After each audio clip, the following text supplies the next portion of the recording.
Labvakar, man liels prieks jūs visus satikt. Kim, Veselīga Latvija un ārteritorija kopīgi veidotajā jau otrajā diskusijā, kas šoreiz veltīta mākslas terapeitiskajam potenciālam. Kāpēc mums tas šķita svarīgi un kāpēc arī cilvēki, ko mēs esam aicinājuši uz diskusiju, pārstāv ļoti dažādas profesijas? Mēs gribam runāt par mākslas nozīmi sabiedrībā šoreiz mazliet plašākā mērogā, jo, kā zināms, māksla un medicīna ir divas lietas, kas cēlušās no vienas saknes. Ja mēs paskatāmies sen atpakaļ vēsturē, abas ir cēlušās no maģijas, un Hipokrāts medicīnu pat ir nodēvējis par tehnisko mākslu. Patiesībā, pateicoties mākslai, cilvēks iespējams ir izdzīvojis un spējis attīstīties, kā cilvēks ir attīstījies līdz pat šai dienai, jo mākslā klāt ir gan pašrefleksija, gan robežu nojaukšana, gan estētiskā sajūta, gan arī transformējošais aspekts un, protams, terapeitiskais.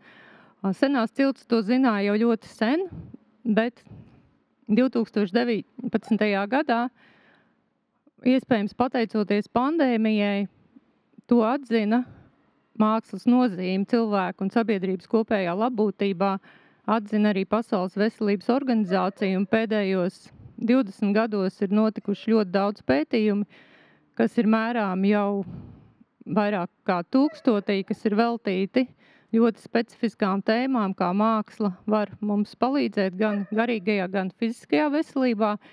Māksla nav brīnumtablete, tas ir tikai vēl viens palīdzošs instruments, bet tā kā šobrīd, neraugoties uz visu, kas ir noticis mūsdienu medicīnā, mēs joprojām mentālās veselības ziņā pasaulē esam ļoti sliktā pozīcijā, un šī situācija patiesībā tikai pasliktinās. Man liekas, mums ir svarīgi atgriezt mākslai to vietu, kas tai cilvēces vēsturē ir bijusi.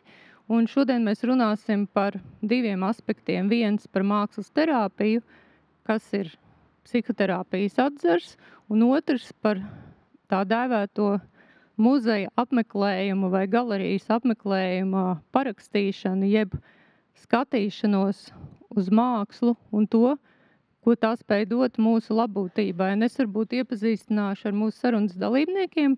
Valda Podkalna ir keramiķe, Marta Krivade.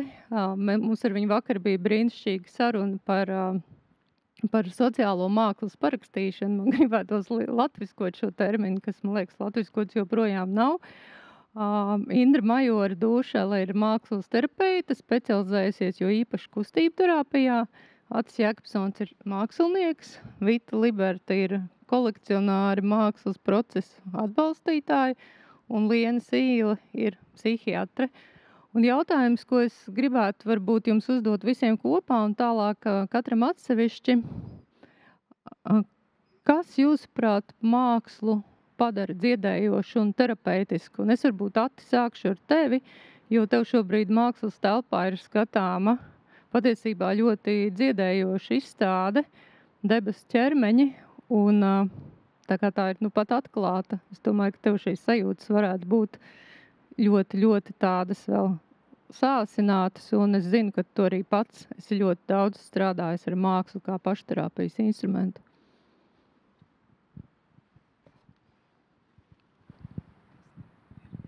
Sveiki. Tu vari jautājumu atkārtot? Jautājums ir, kas tavprāt mākslu padara terapeitisku un dziedniecisku? Jā, es varu runāt par savu pieredzi. Par to, kā es esmu nonācis līdz krāsai. Un jau agrāk bija melnbalti darbi vai diezgan monochromi darbi. Un caur dažādām praksēm, meditāciju vai caur pieredzi miegā, kaut kā es esmu sapratis, sajūtas tās krāsas un formas nozīmi manā dzīvē un arī iedarbību, kāds uz mani iedarbojas. Es ar tādiem meklējumiem, caur skicēm, kas ir tāds individuāli praks, ko es esmu izkopis, kad caur tādu meditatīvu stāvokli es gleznoju vai skicēju un pēc tam jau procesā un arī pēc tam ir veidojas attiecības ar šo attēlu. Un tad ir darbi, kas tiešām ir tāds sajūta, ka man nomierina. Un tad tas ir tas, ko es turpinu pētīt. Paldies, Indra. Jā, nav ļoti vienkārši jautājums. Nu, es teiktu, ka māksla mums ir tāds tiltiņš un durvis starp apzināto un neapzināto. Un māksla arī priekš sabiedrības kalpo par šo tiltiņu. Līdzīgi kā mums subjektīvs sapnis var kalpot par šo tiltiņu, starp apzināto un neapzināto. Un kad mēs esam gan mākslas radīšanas, gan mākslas vērošanas procesā, kas, protams, nav viens un tas pats, jā, jo mākslā ir radītājs un tad ir skatītājs, bet kad mēs esam vai nu procesā vai vērojot, nu mēs nonākam kontaktā ar kaut kādiem savas pieredzes citiem aspektiem, tādiem, kas tādā ikdienas funkcionēšanā, racionāli domājot, plānojot, nu, kas varbūt nav pieejami. Ja, un tad māksla mums palīdz nonākt kontaktā ar simbolisko, ar tēliem, nu, kas mums paver cita veida informāciju un izpratni par sevi. Un tādēļ mēs varam atvērt durvis, lai tas dziedināšanas process var notikt. Jautājums bija, kas padara mākslu par? Man liekas, ka māksla tāpat kā daba un tāpat kā attiecības ar citiem cilvēkiem vai pašam ar sevi caur dziedāšanu, dejošanu vai meditāciju vai skriešanu, ka tā ir vēl viena forma un ceļš, kā cilvēks var nodibināt saikni pats ar sevi un ar citiem cilvēkiem, jo cilvēks pēc savas būtības ir sociāla būtne un viņam gribas justies piederīgam vai nu sev vai kaut kam plašākam, un māksla tādā ziņā ir brīnišķīga platforma un mēdījis un kanāls vai portāls, caur kuru var pietuvoties tam, kā te minēja, tam varbūt arī reizēm vārdos nenoformulētajam vai domās nenoformulētajam. Un kas tieši kuram, kurā brīdī noklikšķi? To ir ļoti grūti pateikt. Mēs zinām, ka ir kaut kādas varbūt sabiedrības marginalizētās grupas, kurām dažādu iemeslu dēļ ir iespējams kaut kā grūtāk piekļūt tai, atpazīt to saikni ar mākslu un kultūru, bet ja viņiem to palīdz atklāt, kontekstualizējot vai caur kaut kādām izglītības aktivitātēm, tad rezultāts ir brīnišķīgs. Un tas ir gan tiem, kas lieto mākslu, ja var tā teikt, lietoja. Izmanto mākslu gan arī radītājam, protams, pašam tā ir dziedinoša pieredze, kā tas tikko stāstīja. Bet jā, ir kaut kādas, protams, mēs pēc tam varam runāt par to, ka ir kaut kādas mākslas formas, kas ir atsevišķām cilvēku grupām vai ar atsevišķiem izaicinājumiem dziedinošākas nekā varbūt citas, bet reizēm to nevar zināt. Es šodien braucu mašīnā ar savu māsu, kuras teica, zini, man ir bijis tā, ka man tieši, teiksim, Lārsa fon Trīra filmas ir palīdzējušas drausmīgi tumšos posmos. Un man ir atkal tieši pretēji, ka es nekad neko tādu neskatītos, ja man ir grūti. Tā kā tas arī ir ļoti interesanti. Mums ir jābūt ļoti uzmanīgiem, pirms mēs vispār domājam, kuram kas strādā, jo mēs līdz galam reizēm to varam arī nezināt. Es laikam pateikšu par to, kas man kā skatītāju mākslā uzrunā dziednieciski, nevis kā radītājiem. Es domāju, tad, kad mēs esam muzejā un mēs vērojam mākslas darbus un konkrēti kāds darbs mūs uzrunā, tad tas noteikti ir saistīts arī kaut kādā veidā ar tevi pašu, kāpēc tieši šis darbs tevi uzrunā. Un tad tā ir tā kā tāda laboratorijas izpēte, kur tu vari dziļāk ieiet sevī, un tad tas ir tas dziednieciskais process. Kāpēc tieši šī un ne cita? Jo tad, kad mēs esam kaut kur pasaules muzejos, nav jau nekad tā laika, kad tu veltīsi tam muzejam to vienu dienu, tu skrien apkārt pa visiem muzejiem, un tu ej cauri zālēm, un ar vienu atskaktiņu viens darbs tevi uzrunā. Un tad tu pie tā apstājies. Tas tā.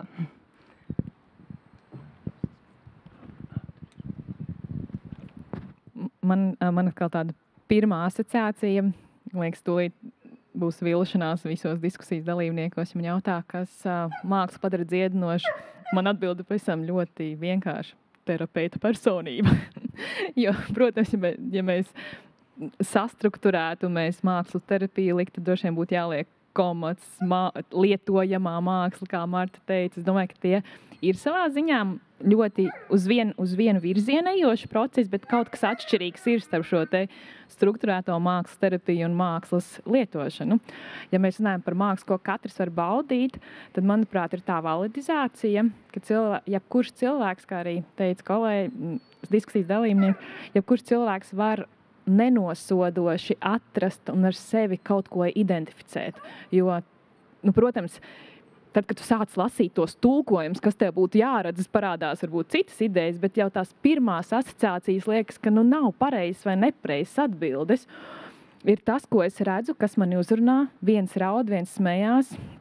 Tā kā Marta pieminēja Lars von Trīra filmu, ļoti drosmīga māsa. Man uzreiz arī ir dažādas pārdomas, jo pilnīgi pareizi, ka katram cilvēkam patiesībā ir savas asociācijas, un varbūt tā ir viņa intīmā pieredze, ko viņš var nevienam neuzrakstot, nepasakot, ieraudzīt mākslas darbā.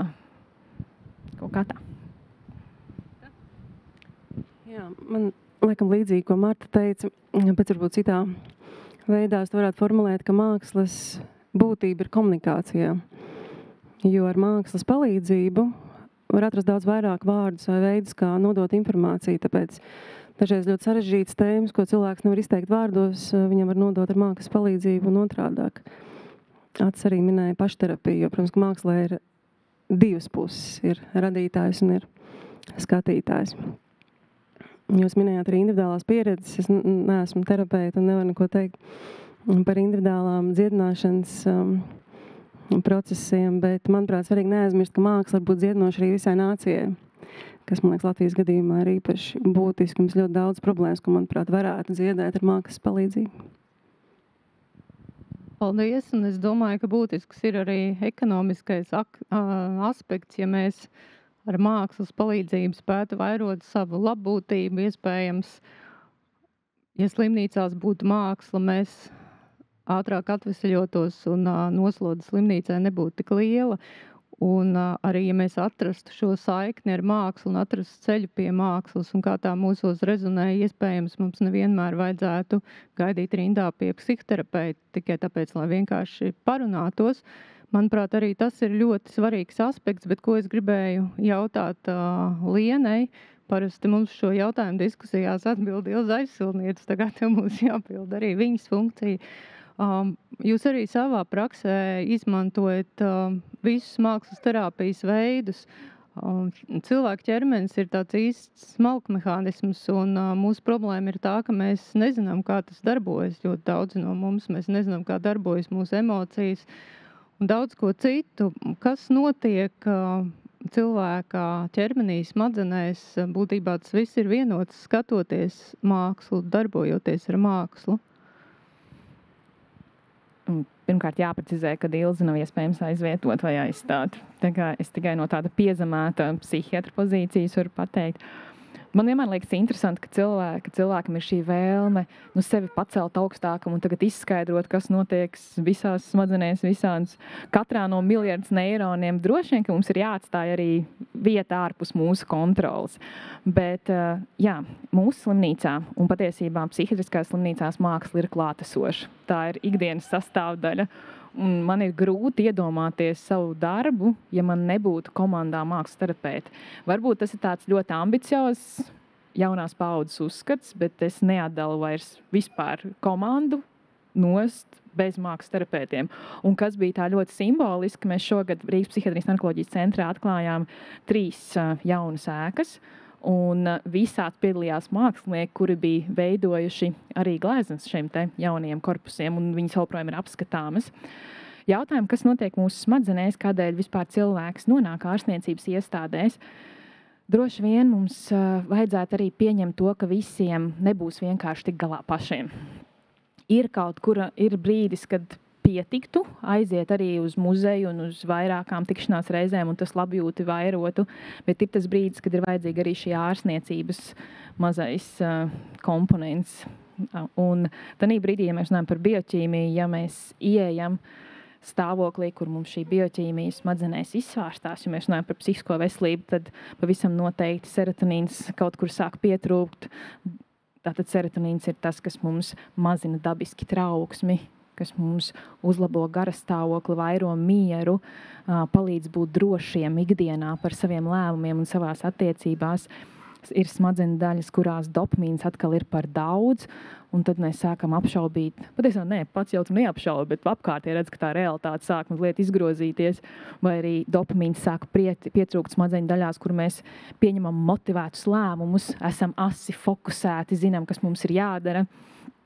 Tad, ja rodās ķermenī pa daudz kortizola, kas ir stresa hormons, tu visu laiku esi uzvilkts un visu laiku tādā nenormāli, nepareizā trauksmē un pārdzīvojumos, un tad cilvēks saka tādu teikumu, es nespēju vairs kontrolēt sevi, es vairs nespēju kontrolēt savas emocijas, tad pavisam noteikti ir vajadzīga, ideālā gadījumā šī te veselīgā sublimācija, vieta, kur tu vari veselīgi šo savu bioķīmiju sakārtot. Un māksla var būt viens no izpausmes veidiem.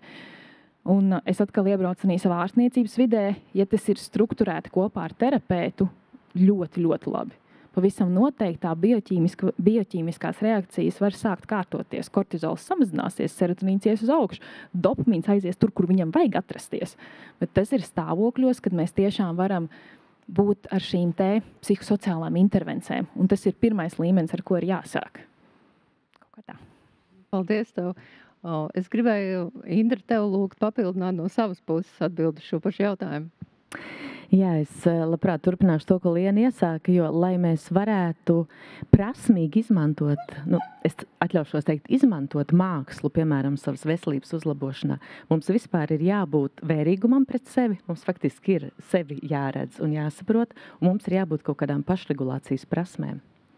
Mums ir pietiekami labi sevi jāpazīst. Un es domāju, tas ir, tā kā šeit runātāji jau ienes to tēmu, ka ne visi prot šīs durvis izmantot, vai ne? Ne visi tā kā saprot, kā izmantot mākslu savā labā. Kāds mēs to atrodam intuitīvi, kāds mēs to atrodam caur zināšanām.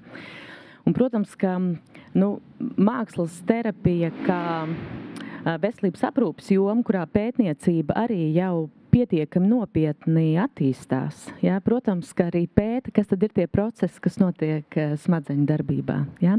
Un mums ir tāds brīnišķīgs modelis Vijas Lusebrinkas izveidots par mākslas pakāpeniskiem ekspresijas līmeņiem, kas saka, ka mākslas radīšana ir miedarbība starp labās un kreisās smadzeņu pusteldes aktivizāciju. Ne? Un tad vienā līmenī tie ir kinestētiskie un sensorie procesi, kustēšanās un maņu pieredzes procesi. Nākamajā līmenī tie ir ekspresīvie un perceptīvie procesi. Jā, tātad kaut kas par ekspresiju un kaut kas par uztveri. Un kognitīvi augstākajā līmenī ir kognitīvie un simboliskie procesi. Mēs piešķiram nozīmes un jēgas, un mēs simboliem piešķiram nozīmes un jēgas. Jā? Un tā ir tāda saspēle starp labās un kreisās smadzeņu puslodes darbību. Tādēļ māksla faktiski, protams, ir ļoti holistiska. Mākslas radīšana ir ļoti holistiska pieredze. Ja, un tādā nozīmē arī mākslas terapija ir ļoti holistiska pieredze. Ja, bet mums ir jāzina, kā tās durvis atvērt priekš sevis. Un varbūt, ka tas varbūt nav tas pats vienkāršākais uzdevums. Tagad, kamēr mēs runājam, Mata suņi liek par sevi manīt, un no ielas ienāk troksnis. Mums apkārt arī ikdienā ir ļoti daudz trokšņu, un, manuprāt, viena no būtiskākajām lietām, ko māksla spēja dot, ir šī nonākšana klusumā, iekšējā klusumā. Nevelti arī Marinai Abramovičai, viņas mākslinieces manifestā, ir teikts, ka māksliniekam ir jānodrošina šis klusums, lai viņa darbā varētu ienākt skatītājs. Klusums ap savu darbu, un es gribēju, Ati, tev pajautāt par klusumu, lai radītu. Tu nonāc iekšējā klusumā un arī vērojot citu, cilvēku radītus mākslas darbus, jo tikai caur klusumu kaut kas tevī var notikt? Atbildi ir jā. Bet par klusumu runājot,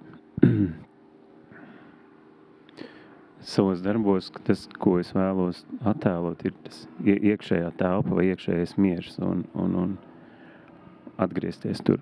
Tā kā tas ir ļoti būtiski, un tad ir cerība, ka arī skatītājs var pietuvoties vai nonākt tajā telpā, ko es esmu radījis.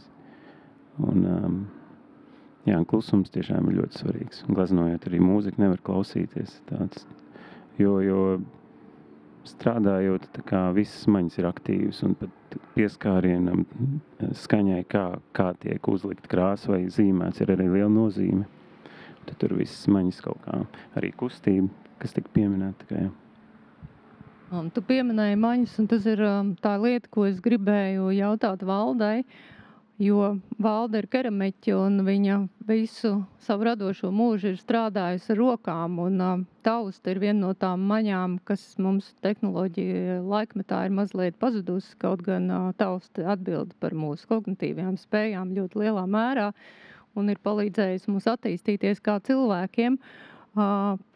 Kā tu jūti šīs savas attiecības ar pieskārienu un arī šo procesu sevī, cik lielā mērā tas, ko tu radi, arī tev ir tāds dzīves, terapeitisks process visu mūžu garumā, jo tas būtībā ir ceļš? Māls vispārībā ir vissenākais, visfilozofiskākais, terapeitiskākais, bībeliskais materiāls. Un tas ir vienīgais materiāls, kuru tu tieši esi ar viņu kontaktā. Ja tu strādā ar metālu, tev ir distance, tev ir kaut kādi darba rīki.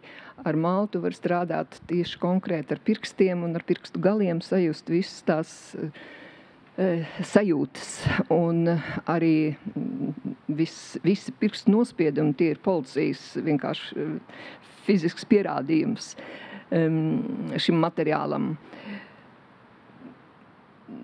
Vispār, ja tā atklāti, tad mans materiāls ir porcelāns, un tas ir principā pilnīgi pretējs mālam. Bet neapšaubām, ka šī māla pieredze man ir diezgan intensīva. Un droši vien, ka interesantākais ir tas, kā to var nodot citiem cilvēkiem, ja tas tev būs kādā citā jautājumā. Varbūt. Nē, tu vari uzreiz atbildēt. Jā, jo tu vadīji arī tā kā meistarklases kopā ar Haraldu. Mēs esam kopā ar Haraldu, ar manu dzīvesbiedru kopā, un šī pieredze nāca līdz no Vācijas, jo viņš ir Vācijā dzimis vācu mākslinieks un strādājis Vācijā.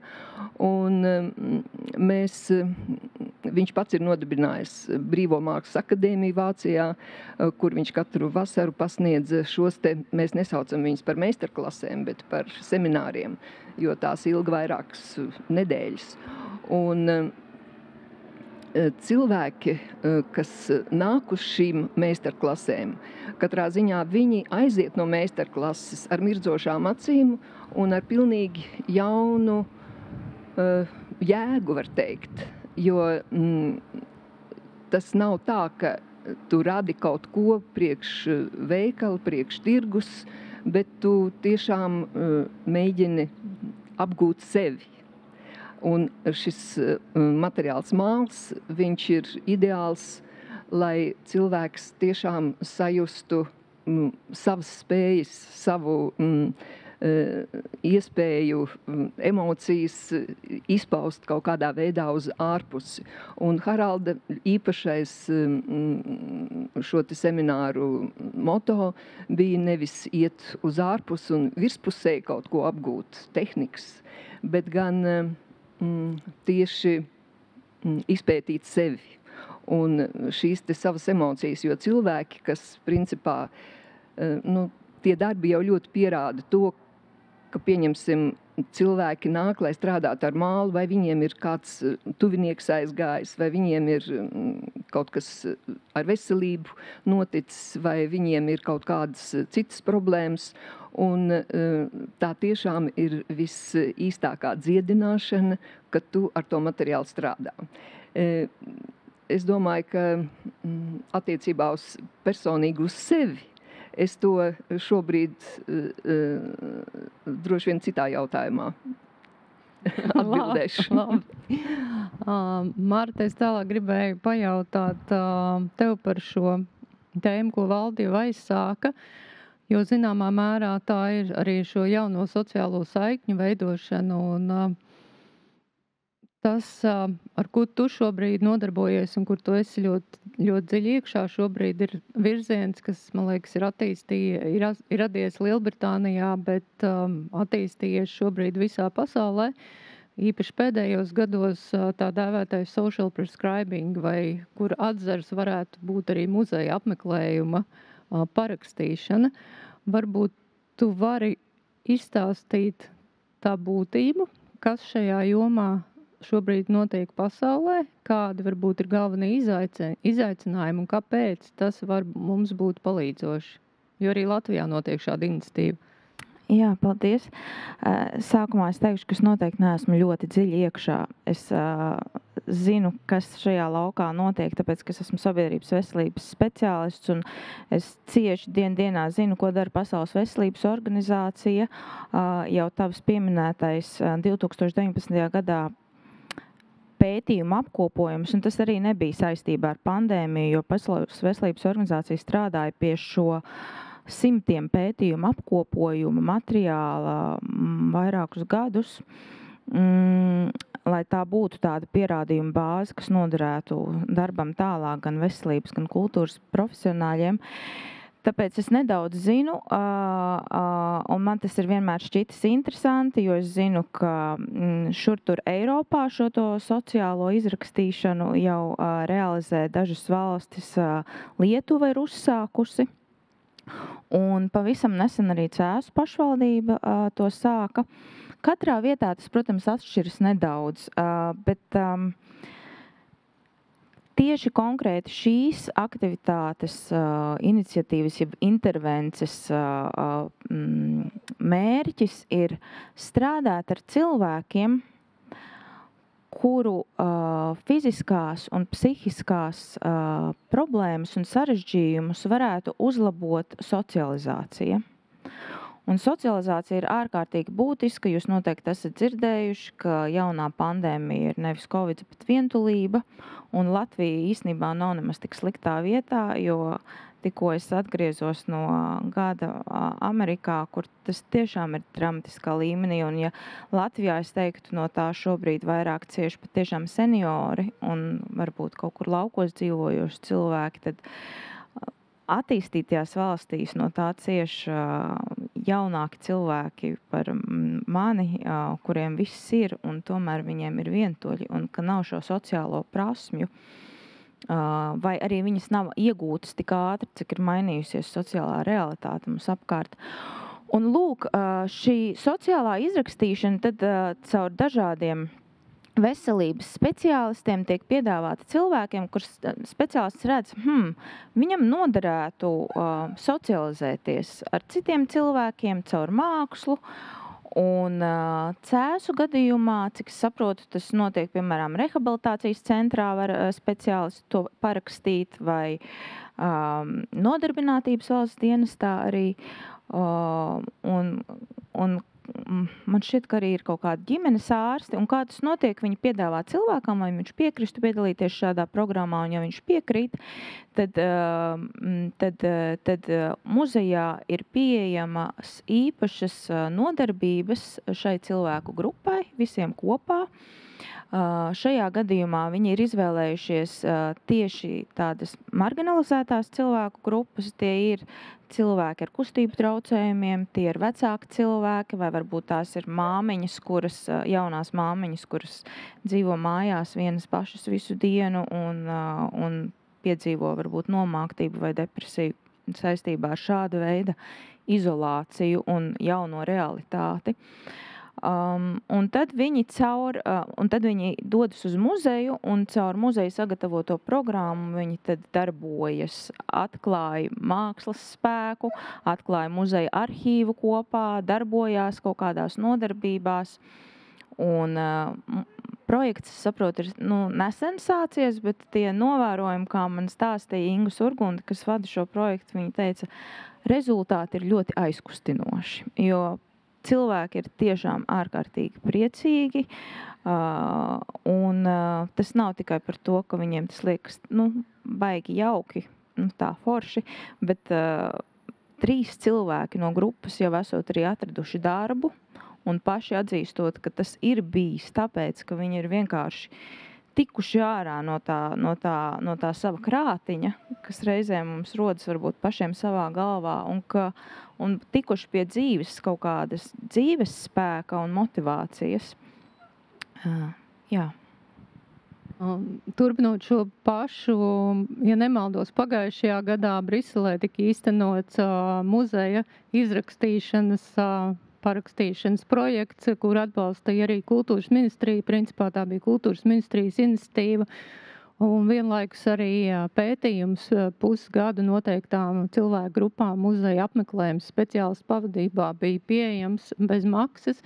Liena, es gribētu tev jautāt, vai tu redzi muzeja apmeklējuma parakstīšanu kā vēl viena instrumenta iekļaušanu veselības sistēmā, domājot par kopējo sabiedrības veselību Latvijā tuvākajā vai vismaz paredzamajā nākotnē?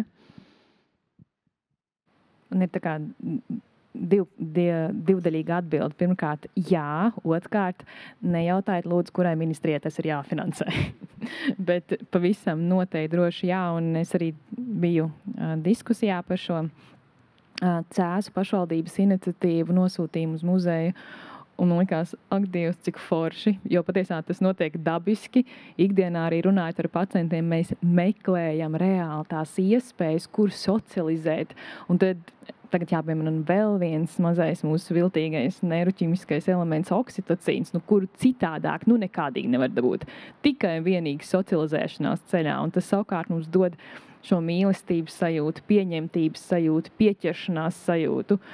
Un es būtu pilnīgi noteikti sajūsmā, ja man kāds ļautu izrakstīt apmeklējumu uz muzeju. Varbūt to var kaut kā iniciēt. Es esmu paņēmusi visus kontaktus no lampas diskusijas. Sāksim, domāsim, kā mēs varam to arī pārnest uz galvaspilsētu. Bet runājot konkrētāk, kā tu redzi, kā, teiksim, šī muzeja parakstīšana var palīdzēt, teiksim, cilvēkiem gan depresijas, gan trauksmes gadījumā, gan arī rehabilitācijā, jo, teiksim, Monreāls muzejām Kanādā ir jau vairāk kā 10 gadu ilga pieredze arī sadarbībā ar universitātēm un slimnīcām pētījumu veidolā arī bērniem ar autismu un krūtsvēža gadījumos. Kā tu to redzi un kas ir tieši tas, kas varētu palīdzēt? Tātad medicīniski tas, ko mēs meklējam savā sadarbībā ar pacientu, parasti uzreiz ir tā ļoti vienkārši, tā ir remisija. Kas ir remisija? Tas ir stāvoklis bez simptomiem. Bet šobrīd arvien vairāk ir holistisks pieeja. Mēs esam attīstījušies kā sabiedrība. Cerams, ka mēs esam attīstījušies kā sabiedrība, nestoties uz citiem globāliem notikumiem, un mēs arvien vairāk kā savu ārstēšanas mērķi meklējam atveseļošanos. Un atveseļošanās nav tikai simptoma esamība, neesamība.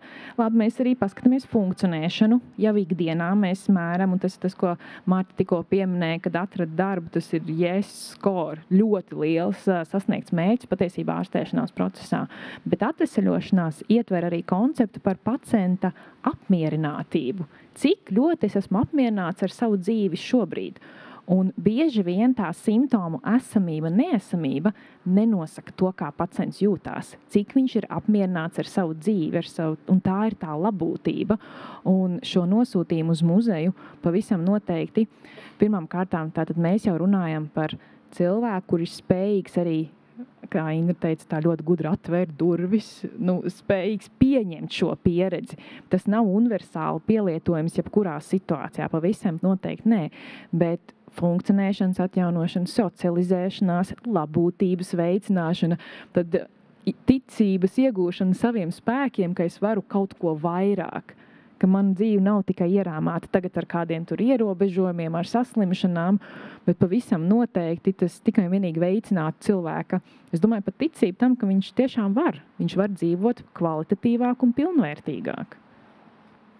Jā, jo būtībā jēdziens veselība jau nav slimības neesamība. Jēdziens veselība sevi ietver tieši šo fizisko, mentālo un sociālo labūtību, šo vienumu.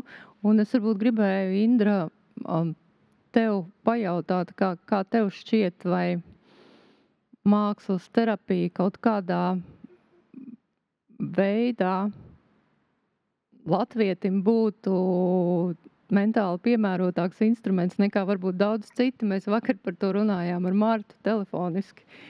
Un es domāju, ka tu to ļoti redzēji, jo tavā arsenālā tu esi beigus mākslas terapiju, bet tu strādā vairāk ar kustību, un līdz ar to arī mākslā ir ļoti daudz un dažādi veidi. Jā. Nu, Latvijā mākslas terapeiti tā kā aptver gan mākslu, gan deju un kustību, gan drāmu, gan mūziku. Un tātad šis mēdījis var būt visdažādākais. Bet par latvieti vidējo droši vien, vai ne? Nu, māksla ļauj apiet gan tādu prātuļošanu, jo mēs arī esam vesela paudze, kas ļoti gudri māk parunāt par visu kaut ko, vai ne?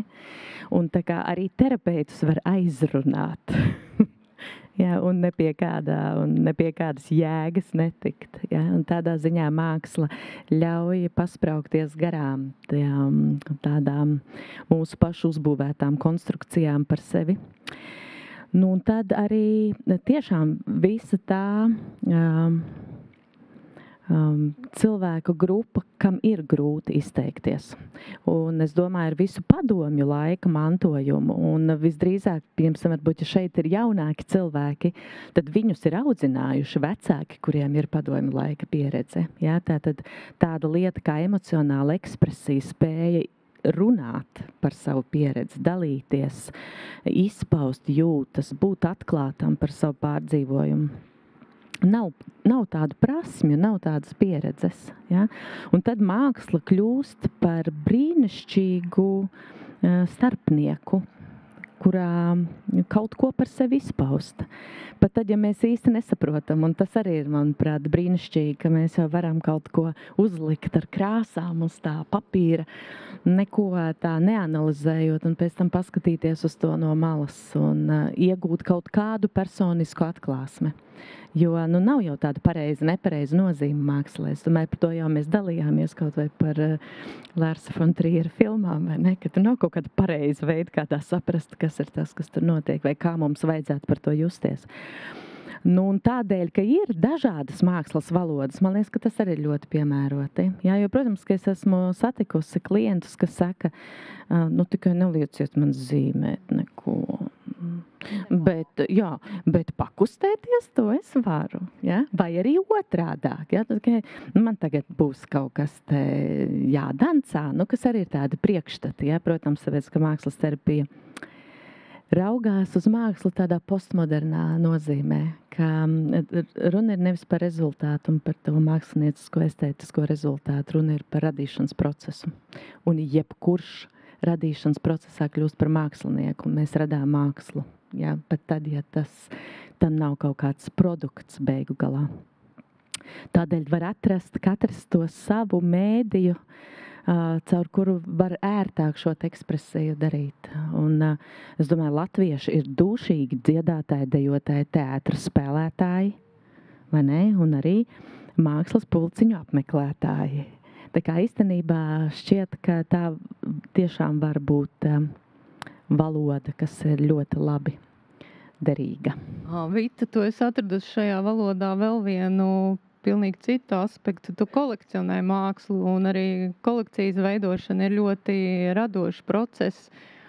Un es tev gribu jautāt, vai tu esi kaut kad aizdomājusies par to, ka tas tev varbūt ir arī terapeitisks, jo arteri veidojot sarunu ciklu ar kolekcionāriem. Tā ir viena no lietām, ko atzīst ļoti daudzi, kad kolekcionēšana ir zināmā mērā veids, tāpat kā mākslas vērošana un skatīšanās, kā mēs risinām savas eksistenciālās problēmas, un arī spoguļošanās jautājums, jo tas, ko mēs ieraugam mākslā, mēs jau neieraugam to, ko mākslinieks varbūt tajā mirklī ir domājis radot, mēs tur ieraugam kaut ko, kas rezonē ar mums.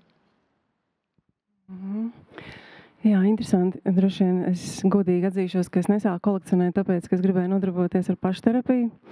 Tas noteikti nebija tāpēc, jo daudz lietas patiesībā uzzinu tikai šajā diskusijā, cik daudz vērtīgi ir tajā, ka mēs skatāmies mākslu, bet kaut kā intuitīvi droši vien, ka es to zināju vai sajūtu. Ja kaut kāda hormona man acīm redzot pacēlās vai nolaidās. Tajā brīdī, kad es kādu darbu skatījos, jā, jo laikam priekš manis, kāpēc par mani interesē māksla, man vienmēr interesējuši kaut kādi neordināri izcinājumi. Jā, man tā varbūt ir bijis garlaicīgi gan skolā, gan vēlāk. Bet visinteresantākais man likās tādu saucamo, kādreiz bija tādi cietie rieksti. Un tad man ļoti patika laust vai risināt matemātikā. Es piedalījos tādās olimpiādēs. Man patika atrast kaut kāds neordinārs risinājums. Un laikam tas ir tas, kas man galvenais mākslā ļoti uzrunā, ka es redzu, ka kāds ir izdomājis kaut ko tādu, kas man nav ienācis prātā. Tas man vienmēr pārsteidz, un es vienkārši nespēju apstāties, tā kā brīnīties par to. Un, jā, kolekcionēt man noteikti arī nav tik svarīgi to, bet es arī dzīvoju, protams, mākslas vidū, starp mākslu, mums visās dzīves vietās ir māksla, un darbā ir māksla. Tātad noteikti intuitīvi arī es atkal kaut kā pievalku sev to klāt, bet man laikam pat vēl svarīgāk par to priekšmetu vai objektu ir arī saprast to mākslinieku, kas to ir radījis, un mums ir ļoti svarīgas sarunas. Man tā kā atceroties, kas man laikam bijis būtiskākais, likās, nē, es negribu apstāties, bija brīdis, kad sāku apmeklēt mākslinieku studijas. Man vienkārši liekas tik ļoti bagātinošs process, un Latvijā, manuprāt, arī tik maz izmantots, kaut arī kā mākslinieki savas durvis nav aizvēruši, bet tomēr reti, kurais iedomājas, ka ir paši mākslinieks priecīgs uzņemt pie savas studijā un izstāstīt savu darbu procesu, un tas ir tiešām, tās vizītes ir absolūti, dažas var izmainīt jūsu dzīvi, godīgi. Man tā ir bijis, kad es vienkārši izēju no studiju vizītes ar pilnīgi jaunu pieredzi un ar pilnīgi jaunu kaut kādu izpratni par kaut kādām lietām, kas mums varbūt nebija nākuši prātā. Jā, tas ir kas mani saist. Tad vēl citas lietas noteikti, bet, kā es teicu, varbūt tās divas lietas, kas ir visbūtiskākās. Bet māksla ir arī BDO birojā, un tu esi kaut kā pavērojis, kā tas ietekmē vidi un arī cilvēkus, kas ikdienā šajā birojā strādā, jo tikpat labi tur varētu būt baltas sienas. Nevarētu, es nespēju eksistēt baltās sienās. Tagad tas mans birojs, tad dažiem tur nāks varbūt strādāt arī telpās, kas viņiem nav pieņemams. Bet es neesmu dzirdējis to drīzāk otrādi. Protams, pirmais ir tas, ka darbinieki priecājas, jo tas rada arī estētisku vērtību un māju sajūtu, kad nav tukšas sienas, tas viens.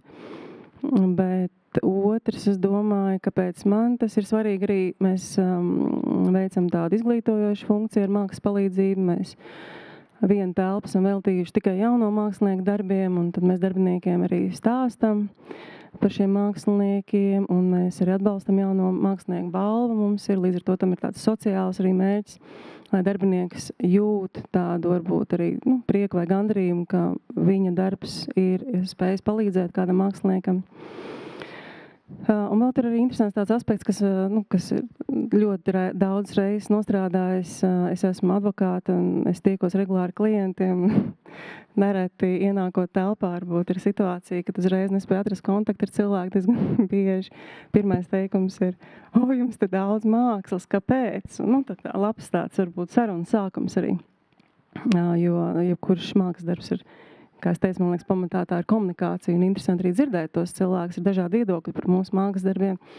Ļoti bieži arī caur mākslu tu spēj izveidot kontaktu ar otru cilvēku, konkrētā gadījumā klientu, jo visbiežāk klienti ļoti grib paskatīties, kas vēl jums ir šeit tajā birojā, kas ir interesanti. Un, acīm redzot, cilvēkus, es vispār Latvijā novēroju, ka cilvēki ļoti tiecas pēc mākslas, un Latvijā patiesībā māksla nav tik pieejama. Manuprāt, dažreiz tik tiešām cilvēki tik ļoti grib to mākslu redzēt, un ja viņam kāds ļauj paskatīties, viņš tajā muzejā varbūt baidīsies iet, bet tagad viņš ir ticis manā birojā, un viņš vairs var paskatīties vēl, kas jums ir, un mēs lielāko prieku to arī rādam.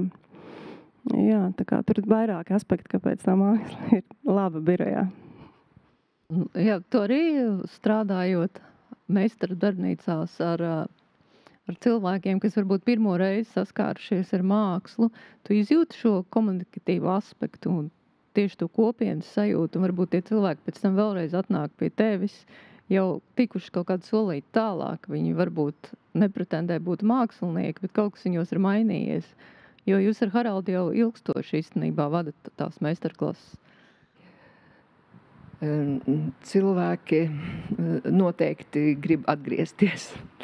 Un tad, kad mēs 2007. gadā novadījām pēdējo semināru Vācijā, tad tur bija diezgan daudz asaras no ilgadējiem dalībniekiem, jo viņi principā savu gadu komplektēja tā, lai vasaru varētu pavadīt seminārā, strādājot ar mālu.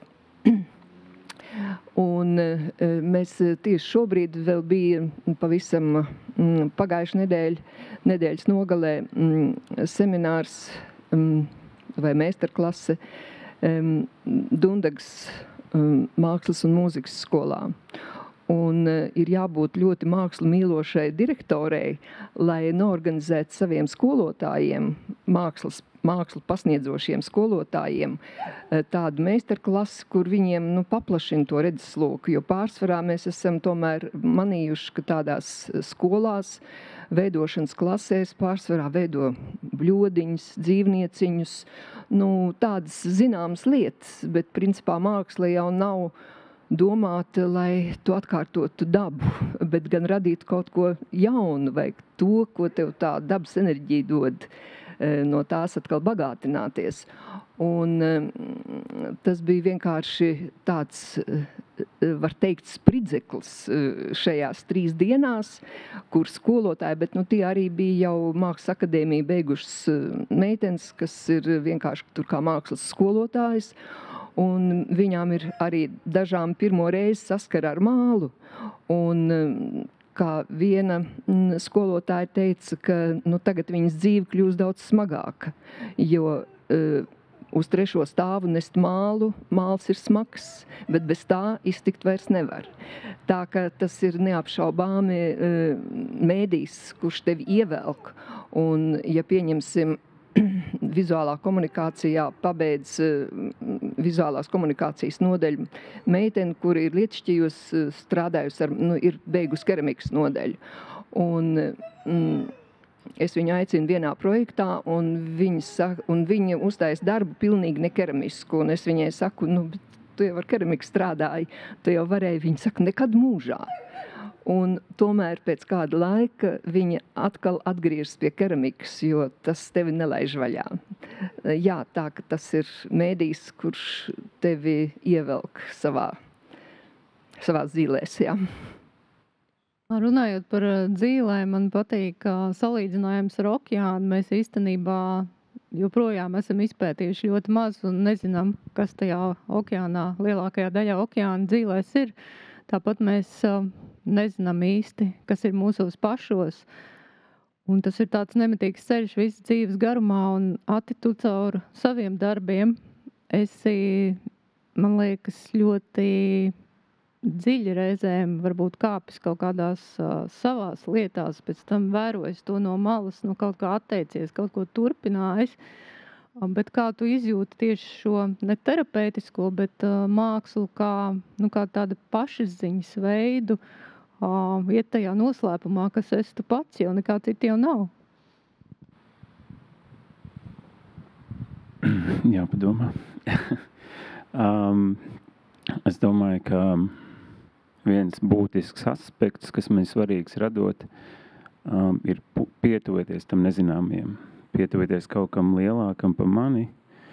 Kaut kad es arī sapratu, jā, ka ir labi, ka darbs tevi pārsteidz, varbūt apgāž no kājām, bet kad pēc tam tu uz viņu var skatīties un tā komunikācija turpinās. Jo tur ir atklāts kaut kas, ko es neesmu zinājis, un vai es esmu attēlojis iespēju uz to paskatīties. Un ja nav šī noslēpuma, nav šīs pietuvošanās noslēpuma, man ir garlaicīgi.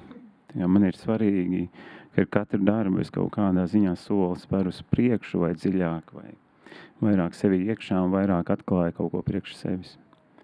Arī tas terapeitiskais aspekts, ko es esmu pamanījis, ka skicējot, glaznojot, caur krāsu un formu, es varu piešķirt konkrētām, zināmām, nezināmām emocijām, sajūtām, es varu piešķirt formu, un tur veidojas komunikācija, pieņemsim, starp apli, līniju, laukumu, krāsu, un tādā veidā tie iekšējie ritmi, es viņus arī kaut kā šķetinu vai uzminu, pieņemsim, tāda līniju vilkšana, viens ir viņi nomierinoši, bet viņi arī ir domas kārtojoši, un tur ir tā ir tā telpa, kas ir ārpus prāta, bet ir nepieciešamība viņu iepazīt un viņai pietuvoties, un jā, man vienmēr ir interesanti. Tā kā tas ir tas, kas man liek to darīt, jo kaut kā atkal kaut kas atklājās, atkal es kaut kam varu iedot formu, kaut ko varu atlaist, un jā. Vai tā kaut kādā ziņā nav arī telpa ārpus lineārā laika, jo, teiksim, to arī vadi meistarklases gan pieaugušajiem, gan bērniem, un vai nav tā, ka tajā mirklī viņi nonāk pilnīgi citā telpā, izkāpj no tā ierastā un atver sev kaut ko citu, arī tie, kas saka pirms tam, ka nemāk zīmēt? Jā, ar to sākās katra man nodarbība, ka es viņus informēju, ka viņi māk zīmēt. Ļoti vienkārši paņēmieni, kā to var parādīt, apstiprināt, un arī radīt to drošo vidi, kur es tā kā pastāstu, ka uz šo brīdi neviens netiek analizēts, kritizēts, bet vērtēts, bet ka svarīgāk ir viņiem savienoties ar to iekšējo sajūtu, ar to vēlmi radīt un ar to dzīves prieku. Man liekas, tas vārds dzīves prieks arī ir ļoti svarīgs. Un tad pēkšņi ir bijis tā, kad es stāstu, es saprotu, ka pirmais jautājums, kuram ir bail zīmēt, tad tur kāds paceļ roku, un es mēģinu ievadīt viņus tajā procesā, un viņi jau visi ir sākuši zīmēt. Kad tur notiek tas klik, un tad, kad atslēdz prātu, es domāju, tur tiešām brīnumi notiek. Viens tāds interesants piemērs bija ar studentiem meistarklasi, kur pirmais uzdevums bija zīmēt kaut kādu emocionālu pārdzīvojumu no personīgās dzīves. Tad tur bija kā kuram, bet daudz tādas ego stāsti. Un otrs bija uzzīmēt prieku, laimi. Un tas bija pavisam cita enerģija un kaut kādā ziņā arī ļoti līdzīgi zīmējumi. Un tas man likās interesanti, ka tur izdzēšās tā personība un tur jau kaut kāda cita, varbūt garīgāka pieredze ienāk. Jā, Indres, arī tev gribēju pajautāt, jo, lai tu varētu strādāt ar saviem klientiem, tev šī terapija ir jāaiziet pašai. Un varbūt tu pastāsti savu pieredzi un kā veidojās tavas attiecības ar mākslu un kā viņas joprojām notiek, jo es domāju, ka tas ir tāds nepārtraukts process arī tevī pašā. Jā. Jā, tā mana saikne ar to izjūtu par to, ka man vajag būt deju un kustību terapeitei, veidojās ļoti sen. Tad, kad es vēl psiholoģiju studēju. Bet es domāju, ka katram mākslas terapeitam tiešām ir tāds savs stāsts. Un kāpēc katrs mēs izvēlamies savu mākslas formu?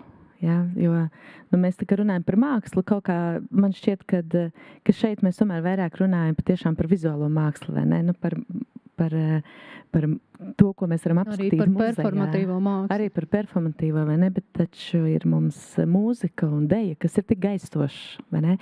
Un tā ir viena brīnišķīga lieta, kas kas ir mākslas terapeitiskais potenciāls, ir kļūt par konteineru. Mēs tā kā mākslas terapeiti lietojam šādu vārdu. Ja tas kļūst par konteineru mūsu pārdzīvojumam, mēs kaut ko varam iznest uz āru. Bet tad ir mākslas formas, kas ir tik gaistošas. Ne? Mēs esam to radījuši, tur ir bijis klātbūtnes efekts un pārdzīvojums, un tad tas aiziet prom, tāpēc garš paliek. Un mākslas terapeiti regulāri pulcējās, lai paši radītu mākslu priekš sevis, protams, un izmantot tādu mākslas telpu, atbalstīt paši sevi, jo darbs ir ļoti grūts, tāpat kā psihiatram ir ļoti grūts darbs. Tā kā emocionāli saturēt citu cilvēku pārdzīvojumus ir ļoti grūts darbs. Māksla tam ir palīdzoša. Ja?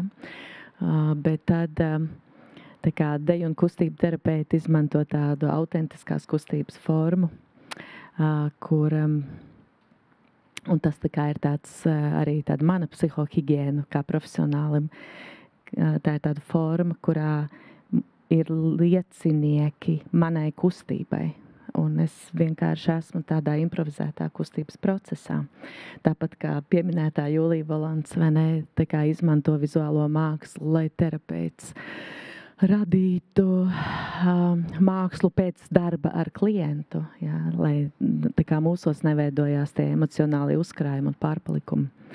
Tā kā mēs ļoti apzināti esam arī, man liekas, pēc savā profesijas standartā ierakstījuši, ka būt kontaktā ar mākslu ir daļa no mūsu profesionālās atbildības, jo tas ir mēdījis, ar kur mēs darbojamies. Būtībā jau jebkas, kas mums palīdz, zināmā mērā ir terapeitisks, un kultūra šajā ziņā ir ļoti nozīmīga. Un, ja mēs mazliet paejam nost no vizuālās mākslas, Marta, man liekas, arī dzeja var būt palīdzoši, un tu vakar man stāstīji ļoti brīnišķīgu piemēru, ko tu varbūt varētu arī tagad atkārtot. Jā, vispirms varbūt es pastāstīšu no tā pierādījumu viedokļa, no pētniecības viedokļa, ka šobrīd visvairāk to pētījumu ir tieši par mūziku. Mēs īstenībā ļoti maz pieskārāmies tai mūzikas dziedinošajai daļai, bet to mēs paši visi zinām, ka mūzika reizēm izdara neticamas lietas ar mums, un cik labi, ka mēs pat nesaprotam, ko viņi izdara, bet viņi vienkārši strādā. Un tad ir vizuālā māksla, un ir pētījumi par to, kā mēs te vairāk runājam arī par to, tā kā par tādu preventīvo, terapeitisko dabu, bet mākslu ienes arī veselības iestādēs, slimnīcās, uzņemšanas nodaļās. Ir pētījumi, kas, piemēram, uzrāda, ka ienesot vizuālo mākslu uzņemšanas nodaļā, daudz vairāk uzlabojas atmosfēra, cilvēki, pacienti ir daudz mierīgāki, kas ir ļoti būtiski uzņemšanā, jo daudz ko mēs varam nodarīt sev pāri tikai satraukuma rezultātā, vēl pasliktināt to stāvokli. Starp citu, šobrīd es zinu, ka Latvijā arī par to arvien vairāk sāk runāt, ir par pacientiem, kas fiziski uzbrūk medicīnas personālam, un ir pētījumi, kas ir skatījušies, ka šādu fizisku uzbrukumu uzņemšanas nodaļā ir daudz mazāk, ja ir ienesta tā mājas vide, tas, ko Vita minēja, ka māja dziedē, sienas dziedē, un to es arī varu teikt, atgriežoties tagad pēc gada probūtnes, ir tā, ka tās sienas dziedēja. Un medicīnas iestādes, viņas savā ziņā jau ir tās baltās sienas ir pilnas ar bailēm, vai nu mūsu pašizdomātām, vai kādām, bet viņas tur ir. Un tāpēc ir būtiski arī runāt, es domāju, arī par to, ka par tādiem klīniskiem pierādījumiem, kā māksla var palīdzēt uzlabot veselības stāvokli, ne tikai tādu vispārējo omu. Bet runājot par to dzeju, tas laikam man bija tāda iespēja pirms dažiem gadiem braukt uz Dāniju, kur ir viena pašvaldība, kas ļoti, ļoti aktīvi realizē dažādus mākslas intervences veselības sistēmā, slimnīcās, arī ambulatorijos pakalpojumos. Un man visaizkustinošākais likās vecmātes, kas vada grūtniecēm dzējas lasīšanas vakarus, kur viņas lasa tādu laikmetīgo feministisko autoru dzēju un esejas par sievietes ķermeni.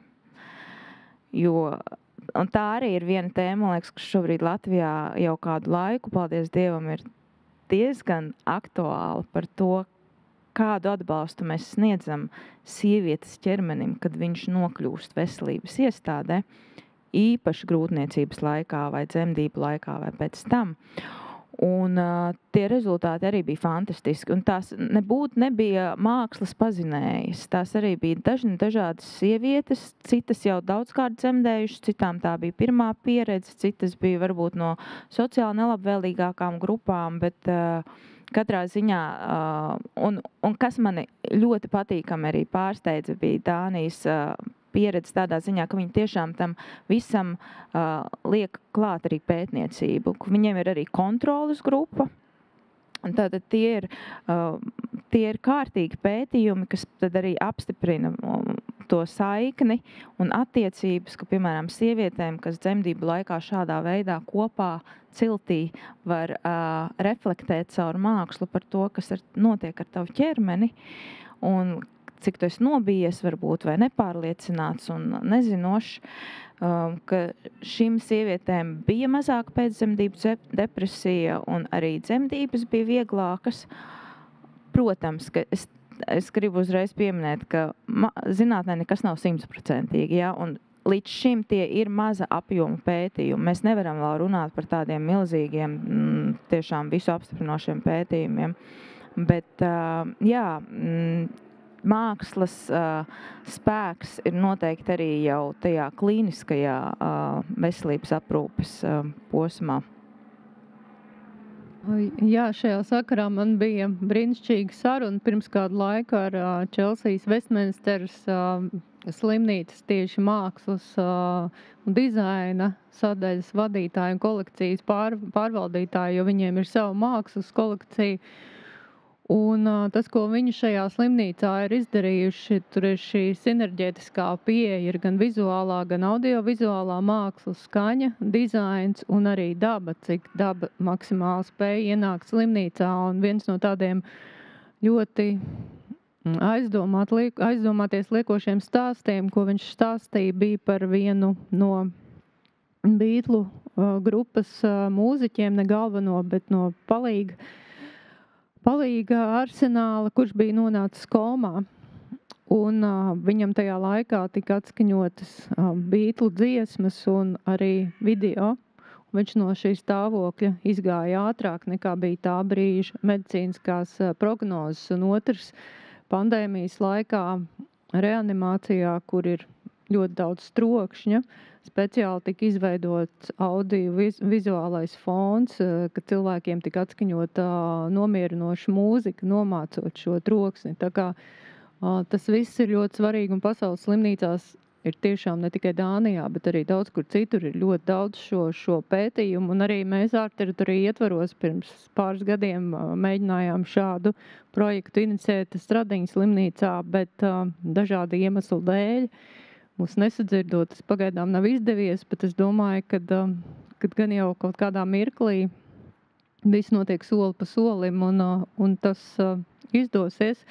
Un vēl es gribēju pajautāt Vitai par diskusijā Sarunu festivālā Lampa, kur tikās kolekcionāri, jums saruna aizvirzījās arī par kolekcionāru atbildību. Un tur domas dalījās, vai šī atbildība ir vai nav. Bet kā tev šķiet, vai viens no tādiem kolekcionāra atbildības aspektiem nebūtu kaut kādā veidā tieši saistāms ar šo mākslas kā sabiedrības labbūtību veicinošu instrumenta veicināšanu visādos veidos, gan daloties ar savu kolekciju un padarot to publiski pieejamu, gan caur mākslinieku rezidencēm, ko jūs jau Pāvilos tā darat, atbalstot pašus māksliniekus, jo mums bija diskusija nesen par izdegšanu. Kā tev Jā. šķiet, vai tā arī nevarētu būt kolekcionāra atbildība tādā pilnīgi citā plānā? Nē, es biju tā lampas diskusijā, kas teica, ka kolekcionāram ir atbildība. Tā kā es neesmu savas domas mainījusi par šīm dažām dienām, jo es tiešām uzskatu, ka, ja mēs tā šauri skatāmies, kas kolekcionārs, tas ir cilvēks, kurš ir iegādājies mākslas darbu.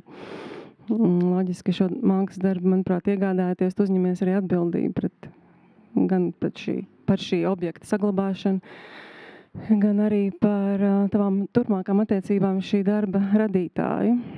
Un tās attiecības ļoti ilgas var būt, un tur var būt ļoti daudz dažādi veidi, kā tu šo atbildību paudu. Tā skaitā, ko tu minēji, daloties ar darbiem, interesējoties par šo mākslinieku turpmāk, ne tikai, lai sekmētu šī darba cenas augšanu, bet vairāk, man tas, mēs tikai vienīgi krāju. Latvijas mākslinieku darbs vispār nav aktuāli, bet, jā, lai tiešām, kā es minēju, man attiecības mākslinieki iespējams viens no galvenajiem iemesliem, kāpēc es vispār kolekcionēju. Jo kolekcionēšana arī ir tiešais atbalsts māksliniekam.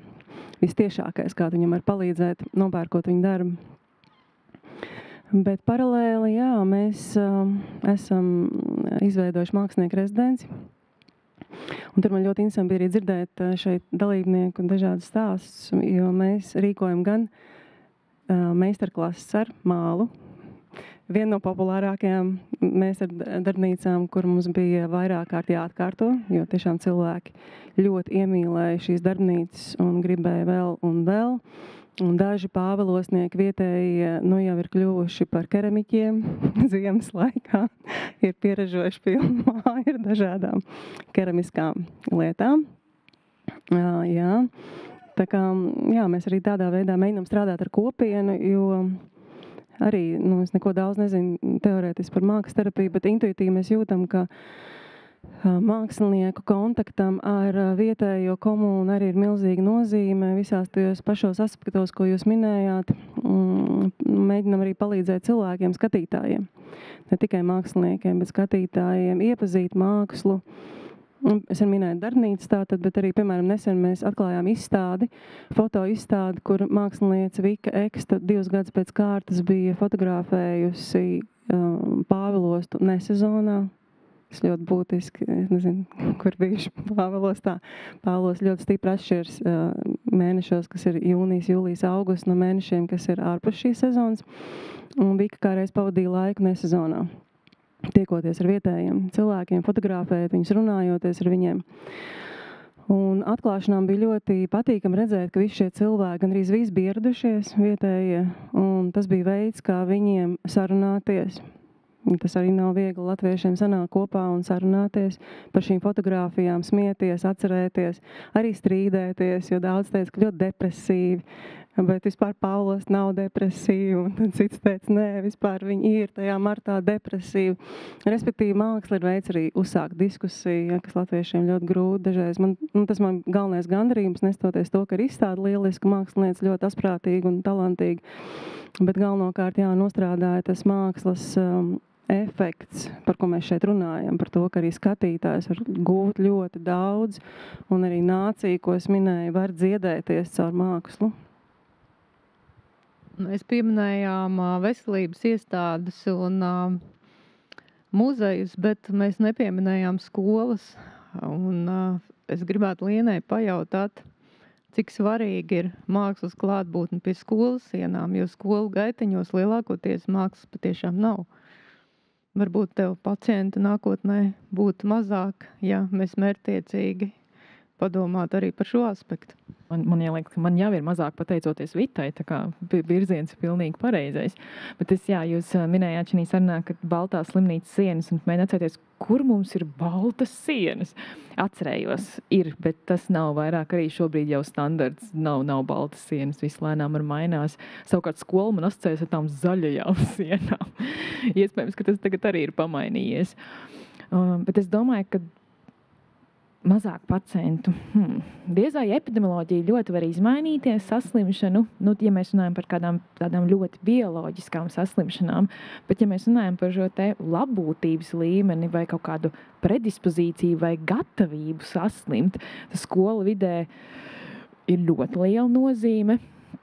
Un ja māksla ir tā, kas ļauj sarunāties, ļauj viens otram ieklausīties, ir icebreakeris, kā mēs sapratām, tad pavisam noteikti, un ne tikai šī vizuālā māksla, bet pavisam noteikti būtu jauki arī tomēr savu ķermeni izdotos veselīgā veidā iepazīt jau skolas gados. Tev arī būtu par skolām, kas piebilstams, Indra?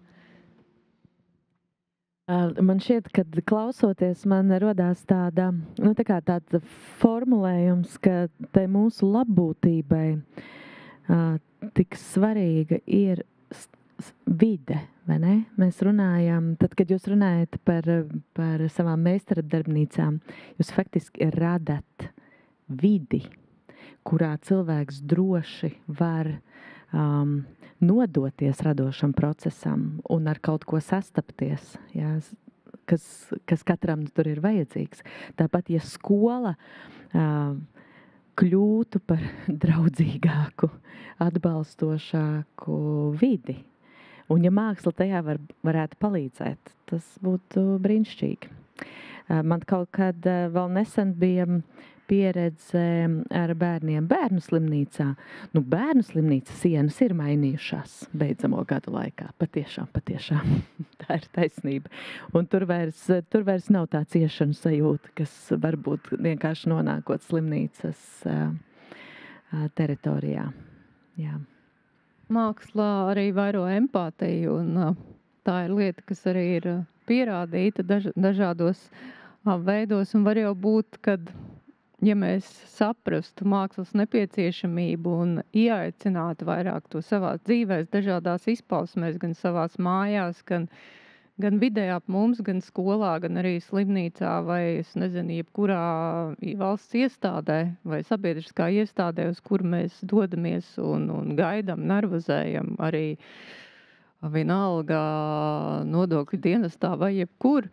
Varbūt mēs kā sabiedrība kļūtu gan empātiskāka, gan arī radošāka un arī pārmaiņas vairāk akceptējošāk un pieņemošāk, jo realitāte šobrīd ir tāda, kāda viņa ir. Mēs viņu šo mirkli nevaram izmainīt, bet varbūt caur savu labbūtību mēs varam izmainīt to, kas sekos tālāk. Kā tev, Valda, šķiet?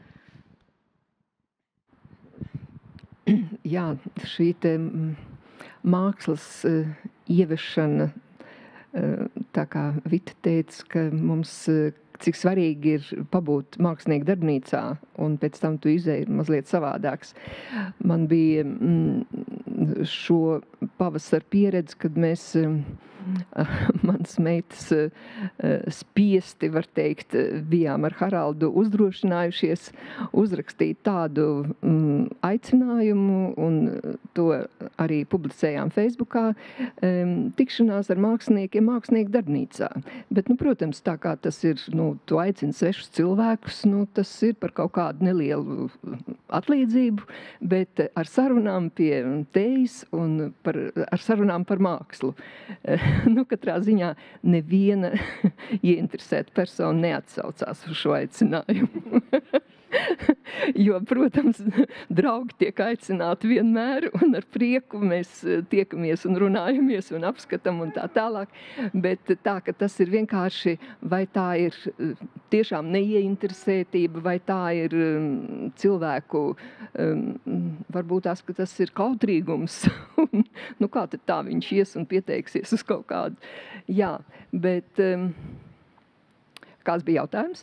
Tu jau atbildēji, es varu papildināt, kad arī mēs ārteritoriju no savas puses mēģinām visādos sev iespējamos veidos padarīt šo sarunu starp iespējamo skatītāju un mākslu kaut kā viņu pietuvināt. Un viens no šādiem projektiem ir klejotāja galerija Energārta, ko mēs esam aizsākuši, atverot cilvēku privātas telpas publiski, uz mirkli ienākot tajā ar mākslas projektu, kas ir sinerģijā gan ar cilvēkiem, kas šajā mājā dzīvo, gan arī viņu apkārtējo vidi, un tādējādi inicējot gan šīs sarunas par mākslu, gan parādot ļoti uzskatāmi, ko māksla dod šiem cilvēkiem un ko tā var arī dot katram, jo nevajag jau uzreiz, teiksim, ļoti dārgu mākslas darbu. Es domāju, kad ir visdažādākās iespējas, vai ne?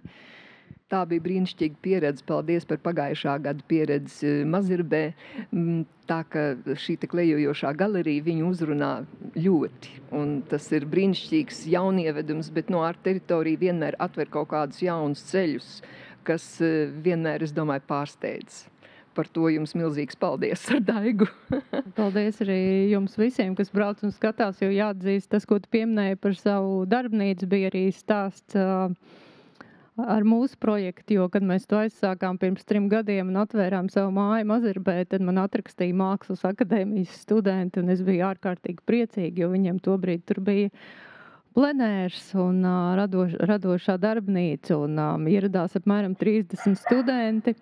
Un mēs ar Daigu prasījām, kā tad jūs uzzinājāt, un tad viena meitene kautrīgi teica, ka patiesībā, ja šī meitene, kas bija studējusi Erasmus Briselē, nebūtu saņēmusies un uzrakstījusi, tad neviens no viņiem nebūtu atnācis. Tā kā mums ir varbūt ļoti daudz barjeras, kuras vēl pārkāpt savas mentālās, bet es domāju, ka varbūt, ka kādam vēl ir jautājums no skatītājiem. Pirms mēs dodamies sastapt mākslu, katrs savā veidā.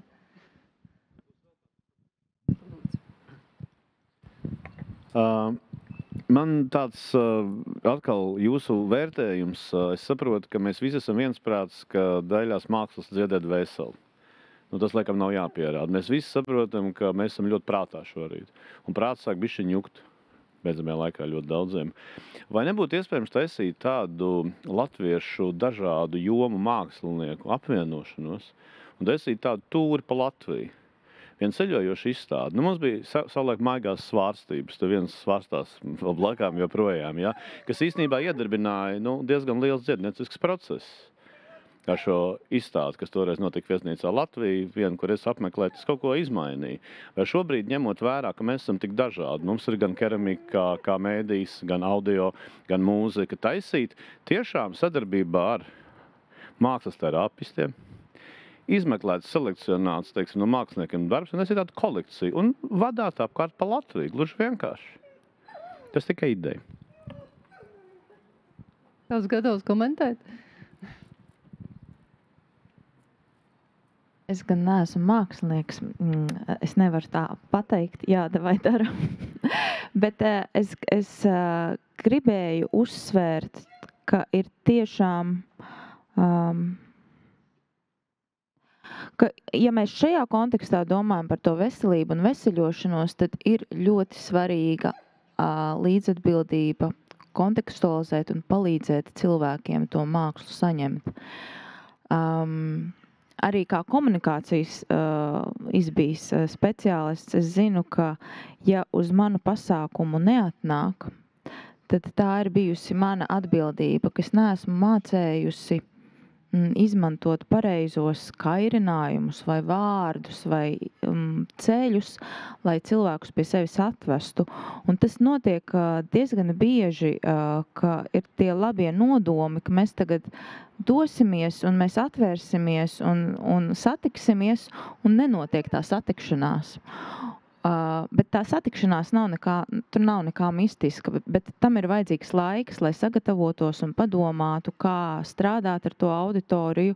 Un ja mēs runājam par skolas vidēm, Latvijā īstenībā ir daži ļoti forši projekti, man liekas, skolas soma, kur bija izrādes bērniem, un tad bija arī Latvijas laikmetīgais mākslas centrs, man šķiet īstenoja to mākslinieks ir klātesošs, kur laikmetīgais mākslinieks brauc uz skolu un vadīja bērniem. Iespējams, viņiem tā ir vispār vienīgā iespēja pārjautāt kaut kādus jautājumus, kurus nevar palīdzēt ne skolotājs, ne ģimene, teiksim. Un man liekas, ka ārkārtīgi būtiski ir domāt par abām tām komponentēm, lai ir māksla un lai viņa ir laba māksla. Ja? Bet arī, ka mēs domājam par to saņēmēju, kā viņu satikt, kā viņam palīdzēt mūs satikt. Ka tā, jo latvietis patiešām ir kautrīgs, un tas ir jauki. Nedusmosimies uz to, ka latvietis ir tāds kautrīgs. Un ko tad es? Tas ir tiešām jauki, bet viņam var atrast to pieeju. Un tad notiek tas maģiskais, ka tie, kas saka, ko tad es, viņi beigās ir tik priecīgi, un mākslinieki ir tik priecīgi. Un es ātri pieminēšu to Cēsu projektu atkal, jo es skatījos tieši šodien vienu klipiņu, kur muzeja pedagoģi teica, ka viņi strādā muzejā kā pedagogs 20 gadus, un viņi teica, ka šī ir mana emocionālākā pieredze, strādājot ar šo auditoriju, ka tas ir tā satikšanās ir gandarījums visiem, bet ir jāpaplāno. Tāpat kā mēs plānojam, kad mēs uzņemam viesus, ko celsim galdā, ko ģērbsim mugurā, kādas spēles spēlēsim, tad mēs varētu padomāt visu kopā, kā to mākslu darīt tādu, lai cilvēkiem nešķiet, ka, ko tad es tur iešu.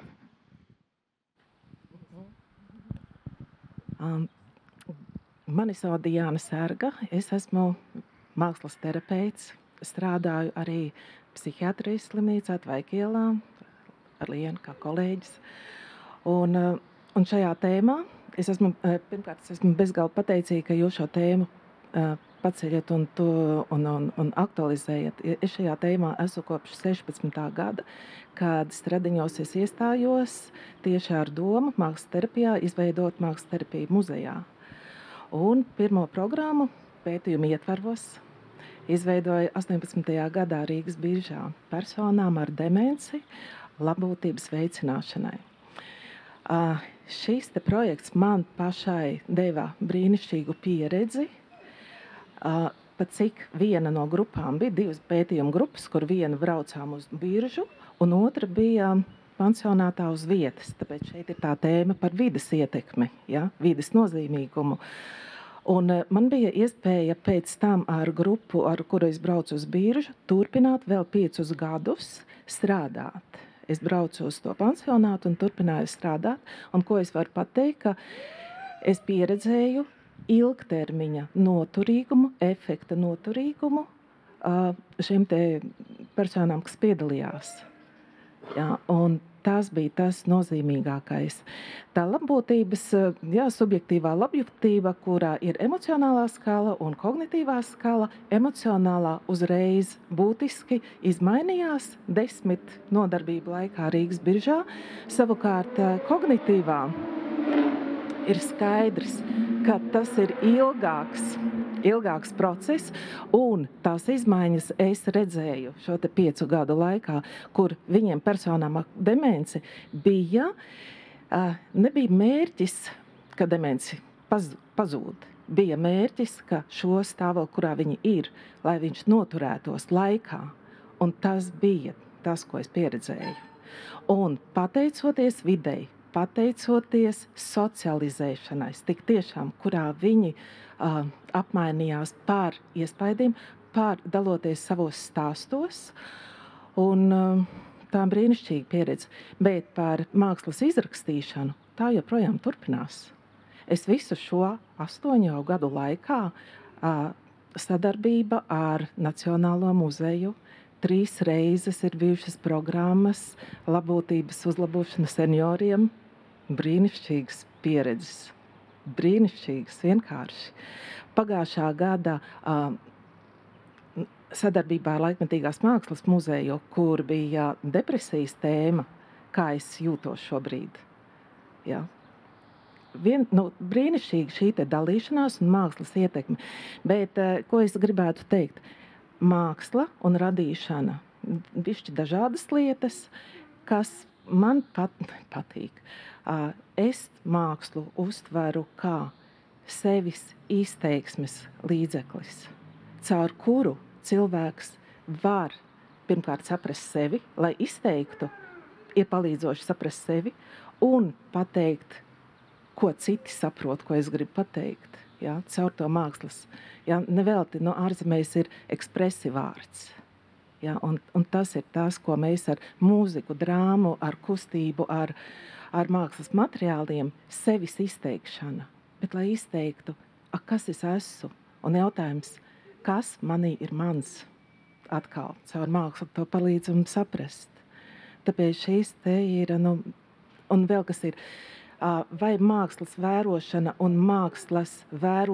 un radīšana, atkal pētījumi rāda, ka tur ir atšķirības un tur ir neiropsiholoģiskie, neirofizioloģiskie visi procesi, kas tiek aktivizēti mākslas radīšanā pēc mākslas vērošanas. Un tāpēc šīs te pētījuma grupas tieši ļoti daudz Lielbritānijas pētnieki ar muzejiem, kur rāda mākslas vērošana un pēc tam mākslas radīšana. Turpatās muzejā, Meistardarbnīcā, ir būtiski uzlabojumi vai labbūtībā, vai ko viņi pēta, nekā tai grupai, kura ir tikai mākslas vērošanā. Tāpēc tie ir smalki, bet būtiski šie te procesi. Tā kā mīļš, paldies jums par šo, ko jūs tagad aktualizējat. Un slimnīcā, vēl piebilstot, slimnīcā es dodu saviem pacientiem reprodukcijas. Mēs nevaram slimnīcā uzreiz aizbraukt uz muzeju, bet kamēr nav šis te finansējums atkal caur kādiem projektiem mākslas terapija muzejā, kas bija, es saviem klientiem tagad pat individuālas sesijas, kuras es vadu kā mākslas terapeits Rīgas biržā, muzeja nacionālā vai galerijās. Tas notiek, un tas ir fantastisks sevis izziņas process. Un tāpēc ar pašterapiju, un tur tā lieta ir, ka tā pašterapija, tad, ja ir līdzās cilvēks, speciālists, kurš pamana, kurš redz, kas notiek un palīdz tajā, jo tas nav vienkārši ceļš paša terapija. Nē. Jā. Paldies Diānai, un tagad, manuprāt, ir skaidrs, kādēļ mani pirmie vārdi bija, ka es pasties Diānu, terapeita personība, kas ir tas tošām dziedinošais un terapeitiskais. Vēl ir kāds jautājums? Es arī gribu teikt, tu gribēji kaut ko piebilst? Es gribēju vēl piebilst, jo pacēlās vārds tā drošā telpa, un man radot izstādes ir ļoti svarīgi tieši tā atmosfēra un telpa, kurā cilvēks ienāk. Un tad, pirmkārt, ar izstādes kuratori Annu Vilīti mēs plānojam jau tādu nelielu programmu ar meditācijām un dažādām nodarbībām. Un arī izstādes laikā apmeklētājiem radās ideja, ka te varētu pamuzicēt kopā vai atnākt kopīgi pameditēt un jau caur to meditāciju citādāk to darbu uztvert. Tā kā man liekas, tas ir arī, par ko Ainārs runāja, un kaut kā man liekas burvīgi, ka mēs satiekamies, jo man sajūta, man arī vajag terapiju nedaudz. Vai arī tiek pateikts kaut kā noformulēts tās lietas, par ko es domāju, bet tā kā tiešām fantastiski iespēja te būt. Paldies. Man bija viens jautājums par to pašterapiju, jo šeit izskanēja ar ideju, ka pašterapija varbūt nav kaut kas vēlams. Manuprāt, mēs gribam veicināt Latvijas pašterapiju tādā izpratnē, kad, lai nenonāk līdz saslimšanai. Mums ir ļoti daudz problēmu jauniešu. Zana Šūkstēna šeit runāja par 30 pār tūkstošiem, kas šeit mājās uz dīvāna, bez darba un bez kā. Manuprāt, šīs daļās mākslas ir ļoti lēts un efektīvs veids tieši pašterapijai, bez mākslas terapeita starpniecības. Jā, ja ir saslimšana, lai nāk pie jums, bet lai nesaslimtu, ja cilvēki ir norobežojušies no mākslām un dvēseli neuztver dvēselē paredzētu informāciju, slimība ir neizbēgama. Vienkārši vai jūs par pašterapiju varat bišķiņ nokomentēt? Paldies.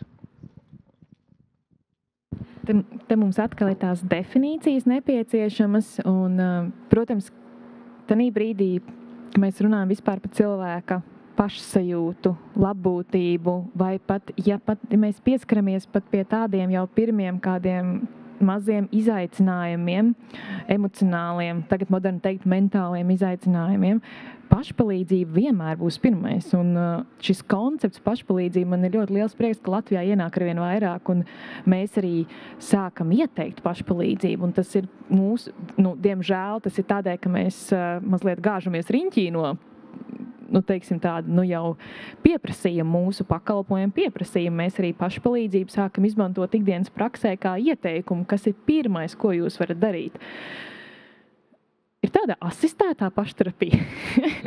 Tas varētu būt kompromisa variants, varbūt no mana viedokļa raugoties, un ceļš, ka jūs arī minējāt, man ir ļoti dzīves asociācijas, un tas nemaz nav slikti, un jūs tā iesākāt, un vajadzētu rīkot Latvijas stūri, tur mākslās, un kas sadarbībā, un es tā ievalku kalpu, tikai ne ar psihiatriem, jo varbūt ir lietas, ko mēs varam izdarīt bez psihiatrijas, jo mēs tomēr esam, teiksim, medicīnas profesionāļi, kā jūs dzirdat, diezgan tādi strukturēti, varbūt ir tādi daudzi pakāpieni vēl pirms mums, un tas, par ko es runāju no tā sava standartizētā skatījuma, ka mēs strādājam ar noteikta veida traucējumiem. Paldies Dievam, ka komandā tas ir ļoti labi, ka Latvijā ir komandas un tā ir ikdienas prakse, bet šie daudzie solīši pirms tam, Marta lieliski zina, kā sabiedrības veselības speciālists, jūs attīstat šo kultūras baudīšanu, pievēršat uzmanību.